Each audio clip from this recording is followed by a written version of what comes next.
चलिए आज हम स्टोरी को आगे पढ़ते हैं। ठीक है, क्या है स्टोरी का नाम क्या था? EVERY, एवरी, ONE,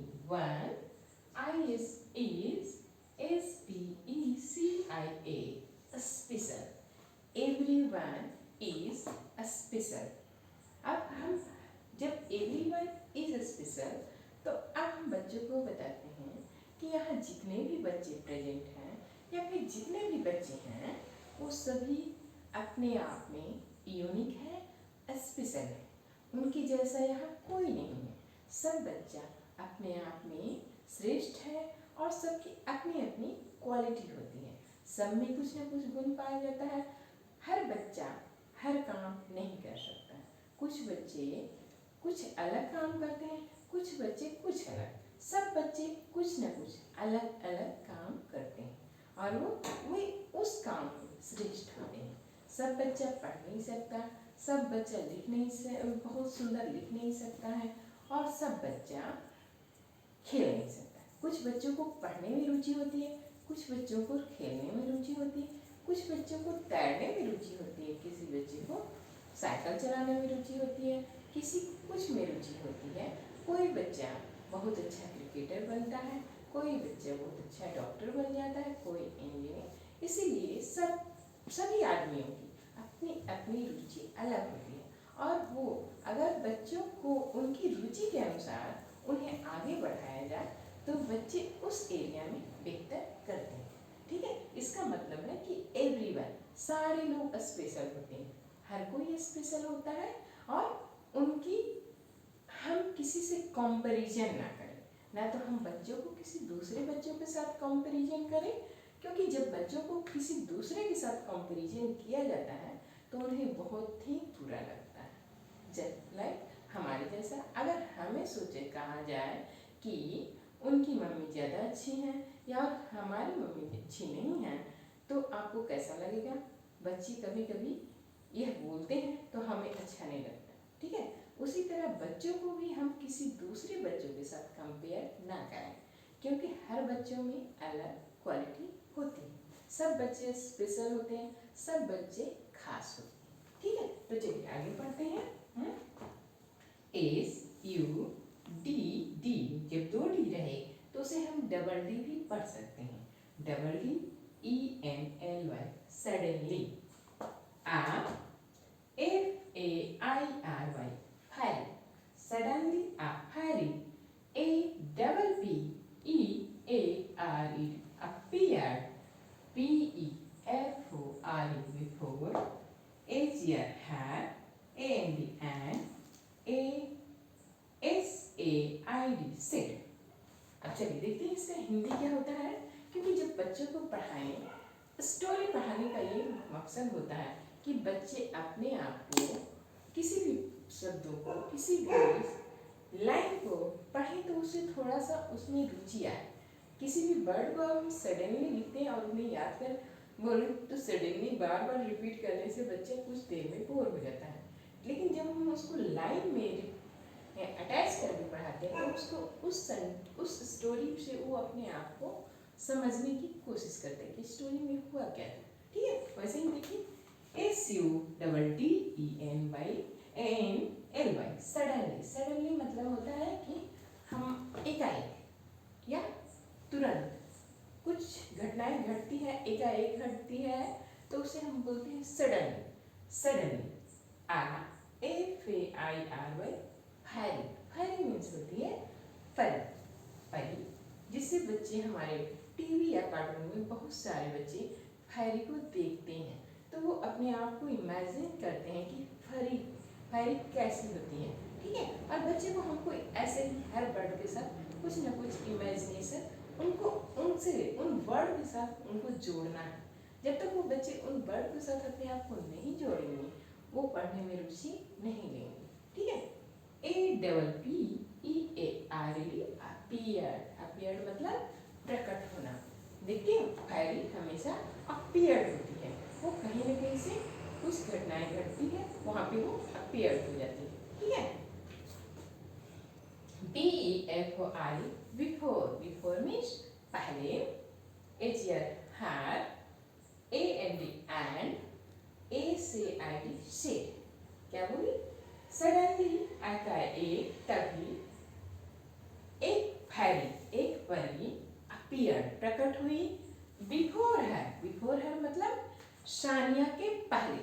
किसके पहले? सानिया से पहले एक फैरी अपीयर्ड हो गई। क्यों अपीयर्ड हुई फैरी को? बच्चों से क्वेश्चन पूछे, हर लाइन हर सेंटेंस के बाद बच्चों से कम 1 से 2 क्वेश्चन जरूर पूछिए। बच्चों से अब बच्चों को स्टोरी में जोड़ कर रखिए। बच्चों से पूछिए कि क्या हुआ था स्टोरी में, सानिया क्यों अपसेट थी। तो बच्चे स्टोरी को याद करते हैं कि सानिया अपसेट थी, सानिया रेस में नहीं जीती थी, इसीलिए वो अपने आप को वो अपसेट थी। बच्चे जिस भाषा में जानते हैं उनको उसी भाषा में उनका रिप्लाई देने दीजिए। जब बच्चे अपने आप को स्टोरी से जोड़ेंगे तभी उन्हें पढ़ने में रुचि आएगी। अगर उन्हें भाषा जो भाषा वो जानते हैं उसी भाषा में उन्हें बोलने का अवसर मिलना चाहिए। जैसे कि आजकल हमारी नई शिक्षा नीति में यह बताया गया है कि हमें प्री प्राइमरी प्राइमरी तक बच्चों को उन्हीं की भाषा में पढ़ाना चाहिए। बच्चे उसमें अपने आप को अच्छे से व्यक्त कर पाते हैं और अपने जो पढ़े हुए चीज़ों को अच्छे से समझ पाते हैं। चलिए ठीक है, तो यहाँ पे कौन अपीयर हो गई? फैरी अपीयर हो गई। किसके सामने? तो सानिया के पहले। ओके, और एंड से, और वह बोली। क्या बोली? किससे बोली? तो सानिया से बोली। बच्चों से ये पूछिए, बार बार उससे क्वेश्चन पूछिए, हु से? तो सानिया। ठीक है, अब यहाँ देखिए वो क्या से बोली? है CH ER chair, UP cheer up. A से IA Sania, cheer up Sania मतलब खुश हो जाओ सानिया। तो अब क्या बोल रही है भाई कि चेयर अप मतलब खुश हो जाओ या बहुत प्रसन्न होना। ठीक है, चेयर सानिया, खुश हो जाओ सानिया। ठीक है, DONT, यहाँ देखिए यहाँ लिखा हुआ है DONT। इसे हम कैसे पढ़ेंगे? बच्चों को हम शुरू से ही बताते जाएं कि ये D प्लस नॉट है, इसे डोंट पढ़ते हैं। क्या बोलते हैं? Don't be UPACT upset. Don't be upset बोल रही है क्या कि डोंट बी अपसेट, उदास मत हो। अपसेट मीन्स उदास होना, डोंट मीन्स नहीं। तो बोल रही है क्या? नहीं होना। ठीक है, तो डोंट बी अपसेट मतलब उदास मत हो। कौन उदास नहीं हो? तो सानिया को फैरी बोल रही है कि उदास मत हो। ठीक है, A is the last, WWE के week, YOU, WON born, THE PAINTING painting, COMPETITION competition। क्या बोल रही है कि लास्ट वीक, लास्ट मतलब पिछले, लास्ट मीन्स पिछले, वीक मीन्स सप्ताह, यू मीन्स तुम, बोल मीन्स जीती, बोल मीन्स जीती या जीतता। ठीक है, द पेंटिंग कॉम्पिटिशन, क्या जीती थी तुम? पेंटिंग कॉम्पिटिशन जीती थी। बोल रही है फैरी कि लास्ट वीक पिछले सप्ताह तुम पेंटिंग कंपटीशन जीती थी। YOU CAN can, DRAW draw, ANT and PAINT paint। और क्या बोल रही है?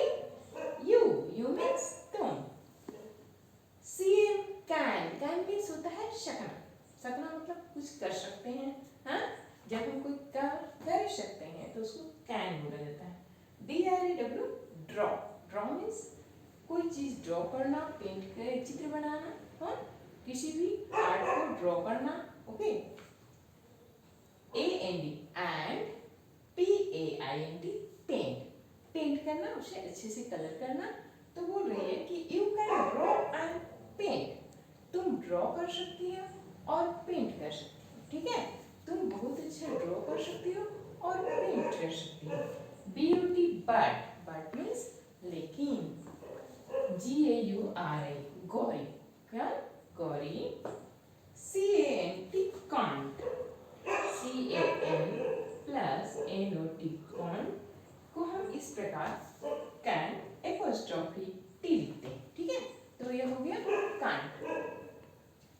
तो जब बच्चे को हम पढ़ाते हैं तो इसे बीच बीच में हम जब उनके नए शब्द जो मिलते हैं तो उन्हें हम बताते जाएं कि वो इस प्रकार क्यों लिखा गया, ठीक है, तो वो समझते जाएंगे, शुरू से ही उनकी रुचि बढ़ती जाएगी। उन्हें शुरू से अगर हम समझ कर पढ़ाएं तो बच्चों में पढ़ने की रुचि बढ़ती है, ठीक है। तो बट गौरी कैन नॉट मतलब लेकिन गौरी नहीं सकती है, क्या नहीं सकती है, ड्रॉ और पेंट करना। तुम ड्रॉ और पेंट करना जानती हो, लेकिन गौरी ड्रॉ और पेंट करना नहीं जानती है। तो वो क्या जानती है, CAN can, RUN run, VERY very, FAST fast। C means what, Gauri, can means सकती है, run means दौड़ना, और VERY very, FAST fast। बोल रही है कि जो गौरी है वह बहुत तेज भाग सकती है। अब हम यहाँ बच्चों से क्या पूछेंगे कि यहाँ कौन कौन तुम लोग हो जो बहुत तेज भागते हो और कौन कौन भाग सकते हो। तो बच्चे उसमें अपना रिप्लाई देते हैं कि मैं भाग सकता हूँ, लगभग सारे बच्चे बोलते हैं मैं भाग सकता हूँ, मैं भाग सकता हूँ। आप बीच बीच में बच्चों में कंपटीशन भी करा सकते हैं दौड़ने का, कौन बच्चा ज़्यादा तेज भागता है, कौन नहीं भागता है, ठीक है। बच्चों को जब खेल खेलते हो, खेल से जोड़ के पढ़ाइएगा तो बच्चों को रुचि होगी। या तो आप ऐसे भी कर सकते हैं, स्टोरी को पढ़ाने के बाद बच्चों को ग्राउंड ले जाएं और उन्हें एक बार रेस कंपटीशन करवा लें, कौन ज़्यादा तेज कर सकता है, या फिर ड्राइंग पेंटिंग का कंपटीशन भी करवा सकते हैं, कौन बहुत अच्छा पेंटिंग बना सकता है, ठीक है। जो बच्चे ना भी बनाए उन्हें भी हमें शुरू के स्टेज में अप्रिशिएट करना चाहिए, उन्हें प्रोत्साहन देना चाहिए। कुछ नहीं, कुछ बच्चे होते हैं अगर कभी कुछ गलतियां कर भी देते हैं तो उन्हें उत्साहवर्धन कराना चाहिए। इसे इस प्रकार नहीं, इस प्रकार बनाया जाता है, ठीक है। चलिए आगे, by your you apostrophe RE। अब यहाँ मतलब क्या होता है, यहाँ पे देखिए इसको हम किस प्रकार पढ़ेंगे, इसमें बाय योर यू में प्लस हो गया है ARER, तो यू आर SPECIL स्पेशल, क्या बोल रही है कि यू आर स्पेशल, तुम स्पेशल हो, यू आर कह रही हो स्पेशल, तुम विशेष हो, तुम खास हो, तुम सबसे अलग हो। स्पेशल मतलब सबसे अलग होना, तो एवरीवन इज स्पेशल, यहाँ का मतलब क्या है, एवरीवन इज स्पेशल, हर आदमी हर किसी से अलग है। बच्चों में उनमें ये जगाएं कि हमें किसी के जैसा नहीं बनना है, हमें अपने जैसा बनना है, हम में जो क्वालिटी है उसको अच्छे से निखारना है, ठीक है। तो यू आर स्पेशल,